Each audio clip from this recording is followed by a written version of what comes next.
We are on a rock in the woods wearing red. I mean. Hi, Sammy here. Welcome to this video. We are today interviewing Randi, who is a channeler, and I find her amazingly uplifting person to be around, spiritually connected, and love her story, love who she is. So let's find out what she's got to say to us today. That was a big, difficult part of my life when I started channeling, and it was talking to alien friends, and people could not relate to me anymore that I thought. Wow. Well, people that had always related to me. You started channeling, and then as that was happening, you were talking and communicating with other beings that are outside of the Earth dimension. Perfect. Yes. Just seeing if I got it. Yeah. Well, we say outside of the Earth. I actually think that I could channel this rock right now, and so could you, Sammy, and we would get a lot. But it's not mainstream to talk to rocks. When you're an artist, you're a channel. When you're a musician, you're a channel. I feel like most everything that we're creating in this world is channeling. As an artist and a writer, that was easy to relate to me. Like, art exists in this world and books exist in the world. But when I then became the channel, I could just feel this, like, we don't know how to relate to you anymore because it's not mainstream. I think that's changing though. I've always been relatable, and it's comforting for a human to be relatable and to want camaraderie and the flow and aligning. And I think that was the first time that I saw it over and over and over. Randi, you're no longer relatable. I was 16 when I was introduced to my first channel teacher, yes. It was actually a book that somebody had modified from the Abraham Hicks material. So I came into the Abraham Hicks material pretty soon after that, but didn't start channeling until 20 years later. Wow. Your calculating sounds are just really good. So you started channeling when then? From now? Like 2016, how many years ago was that? 2023, 3 minus 20 is 7? 3 plus 4 is 7. 7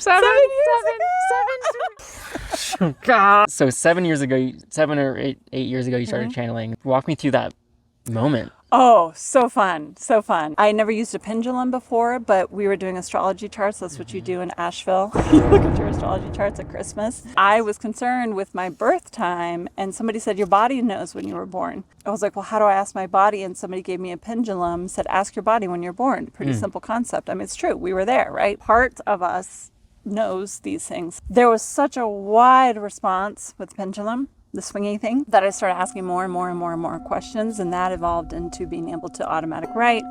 That evolved into being able to speak it verbally.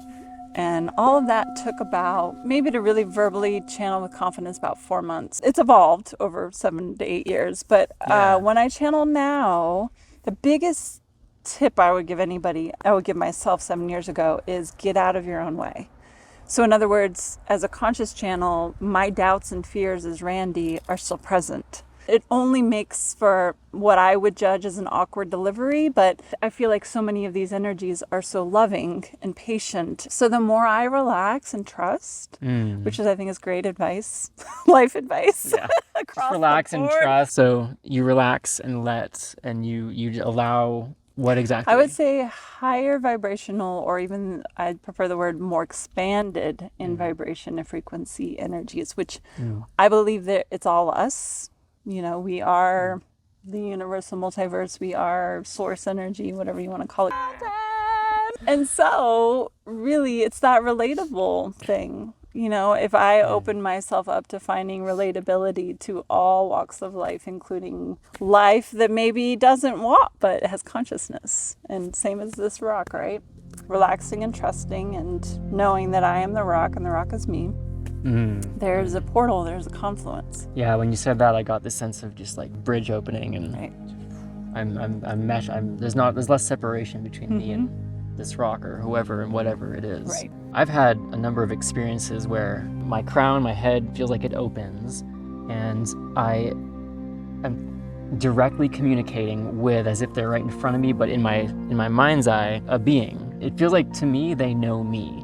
And there's some part of me that recognizes that I know them, but it's deeper. It's not on the surface of me, but I still feel it. And those moments have left me in utter, from like weeping tears of incredible, they've been with me this whole time. Yeah. All this suffering, all this emotional, smallness, and they just love. They see and love, and it's like family. It's like truly feels like the sense of family. And my mind it kind of struggles, like it can stay with it for so long and then it has to kind of close that down again or something. I totally relate. I have two thoughts actually. So the first thought is that's been part of my journey over the past 7 to 8 years, is really working on my body. So not only relax and trust, but where if you were to take a hairdryer and this hairdryer is designed to have a certain voltage come through it, and you go travel somewhere else, you plug it in, that thing might get fried because it's not matched up. The input source is not matched up to the output source. In a way, it's like my output source.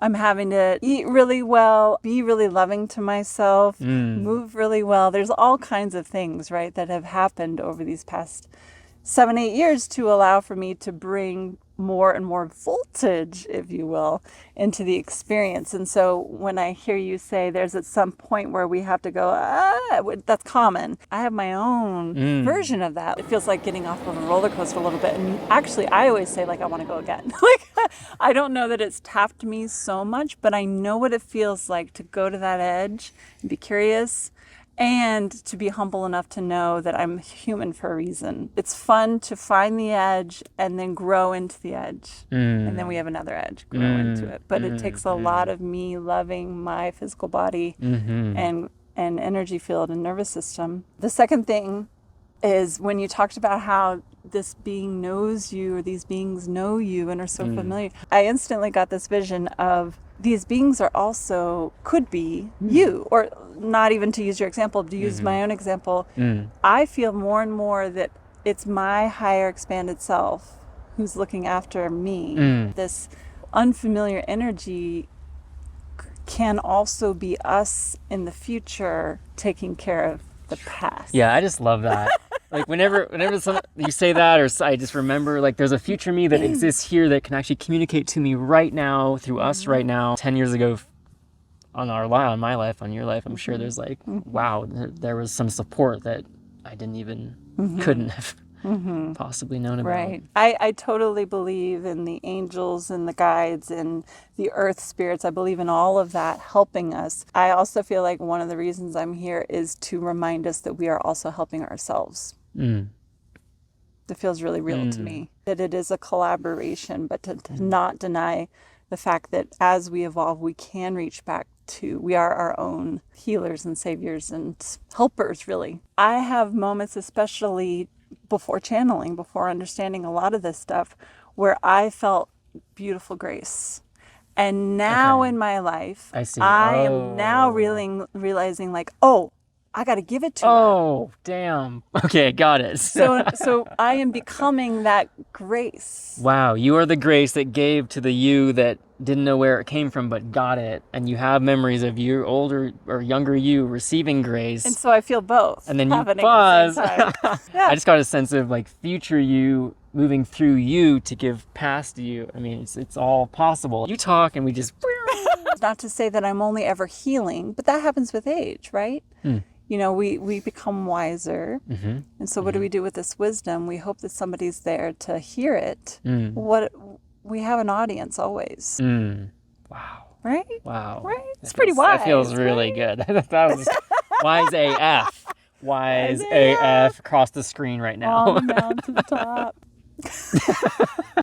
I was in the future editing this video already. Right? When you channel now as a practice, what is that like? Do you channel a specific being, or what is that like, and to what capacity do you channel? Really good question. Thank you. Basically, I channel my higher self. When I first started channeling, there were guys that introduced themselves from different parts of the universe with different names, and they had different things, just like human beings. You know, they specialized in different things. And not to say that you might be channeling beings that are appropriate for you, but at the time, I didn't realize that there was so much unique to me in my own voice that all I have to do is surrender to who I already am as a soul or as a conceptual energy being is the better way to describe it. So I channel my higher self is named Verla. Would you be open to doing as many channeling for the... Oh, fuck yeah. Yeah.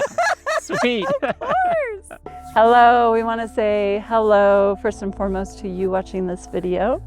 We are Verla, and we are an expanded essence of Randi, and we would also say an expanded essence of you. And we are from another universe, and so oftentimes Verla speaks a lot about big picture stuff, like as if we were to look at the universe from outside of the universe. We are aware and highly communicative with the rocks as well. We know Sammy and Randi spoke about that earlier.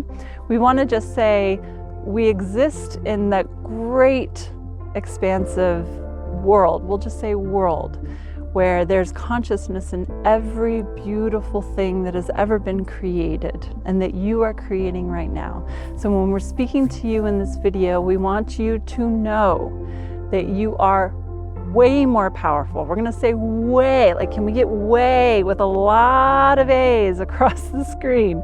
Way more powerful than you understand. But also I appreciate that channeling me through a human body and all of my experiences, it feels more grounded. Part of the enjoyment in being human is that we forget we're powerful.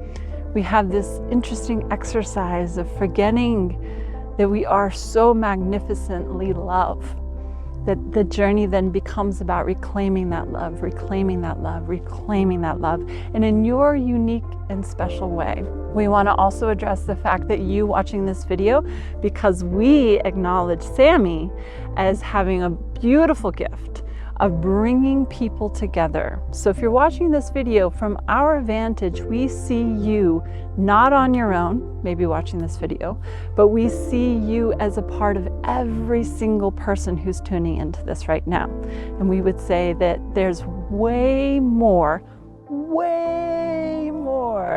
magic that is possible, creation that is possible, love that is possible when we acknowledge that we're in it and doing it together. What are you offering right now, and how can people reach out to you? Also good question. Thank you, Sammy. So I actually have a free meditation, and that happens Monday through Fridays, 8 to 9 a.m. through Zoom. Free. So, free! Across the screen! We do things from just simple traditional meditations, yoga-based meditations, to wormhole fun times. So there's a big, large gambit there, and it happens so regularly that there's this great community. So it's a great way to test out if you love what we're doing. And I also have an online community. If you're not able to meet that time, we do deeper discussions. There's tons of videos. I do many, many things. You do. Those are two ways, especially if you're from all over the world, to get access to. Yeah, wormhole fun time. I get so much from your offerings, from the community, that even just the community, the people that are drawn to hanging out with you and being with you. I feel so seen and so able to be myself. If you want to test it out, I highly recommend checking out the links below to where we can get Randi's down here.